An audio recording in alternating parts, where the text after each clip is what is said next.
Assalamualaikum, perkenalkan nama saya Sarah Sumaya dengan NIM 23041060194 dari kelas PGMI 6. Pada video ini saya akan membuat sebuah video untuk memenuhi tugas mata kuliah pendalaman IPA. Pada video ini saya akan menampilkan beberapa eksperimen. Simak video selanjutnya ya.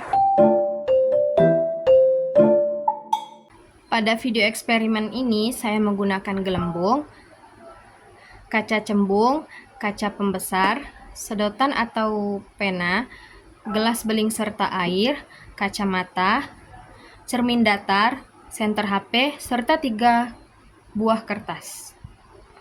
Baik, materi yang pertama yaitu tentang sifat-sifat cahaya. Pada eksperimen ini saya akan mengambil pertanyaan, bagaimana sih cara cahaya merambat dengan lurus?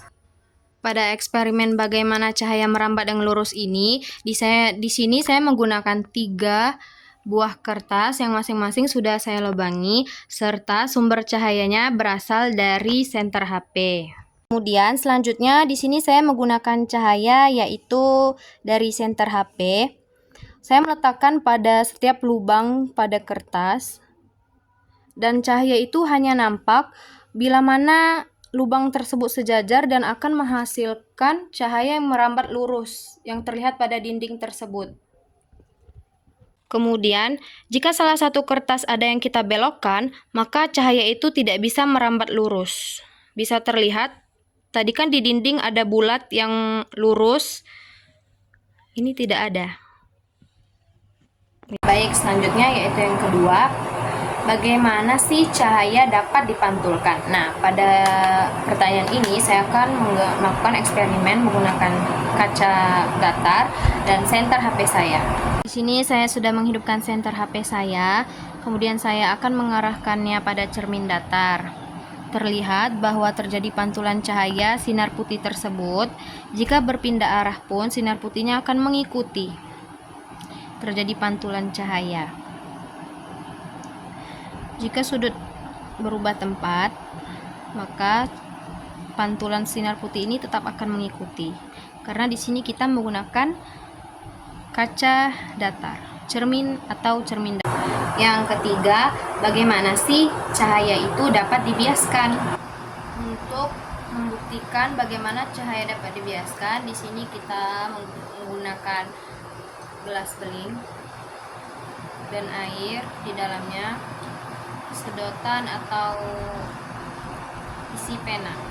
Oke, di sini saya sudah ada gelas beling serta air setengah. Kita akan meletakkan sedotan ke dalamnya dan dia terendam. Terlihat bahwa sedotan terlihat patah. Nah, terlihat bengkok atau patah, di sinilah terjadi cahaya dapat dibiaskan karena perubahan kecepatan rambat cahaya ketika berpindah menjadi medium. Yang keempat, pertanyaannya yaitu bagaimana cahaya dapat diuraikan. Nah, pada pertanyaan keempat ini, di sini saya akan bereksperimen dengan gelembung. Simak video selanjutnya.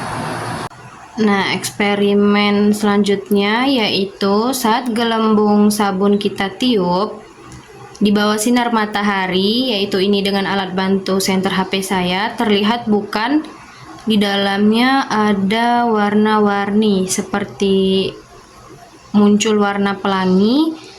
Nah, warna inilah yang berubah, yang awalnya dia lapisan putih dan akan menjadi warna-warni. Hal ini tuh terjadi karena mengalami pembiasan dan interferensi sehingga lapisan tipis putih tadi berubah menjadi warna-warni atau yang biasa disebut pelangi. Selanjutnya yaitu pertanyaan yang kelima, mengapa cahaya perlu dalam penglihatan manusia? Nah, dapat kalian lihat, sekarang saya berada di ruangan yang bercahaya, di mana saya bisa melihat semua objek yang ada di sekitar saya. Contohnya seperti jilbab yang saya gunakan berwarna biru muda, dengan jelas saya bisa melihat warna apa. Kemudian alma mater yang saya gunakan yaitu biru tua. Dan di belakang saya terlihat jelas ada bunga dan beberapa buku.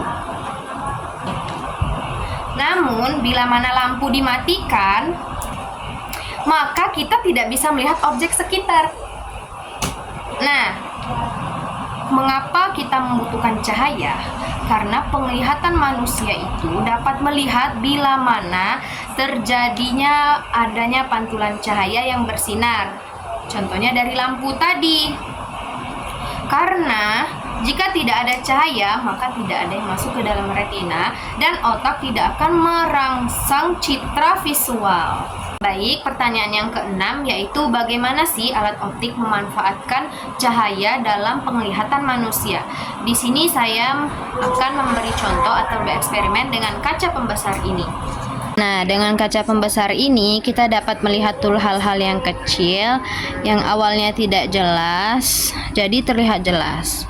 Contohnya dengan tulisan yang ada di kalender saya ini tidak jelas, kemudian kita dekatkan, maka tulisan yang ada di kalender ini akan terbaca dengan jelas. Beginilah fungsi alat optik membantu penglihatan manusia dengan bantuan cahaya juga ya teman-teman. Maka dia akan terlihat jelas.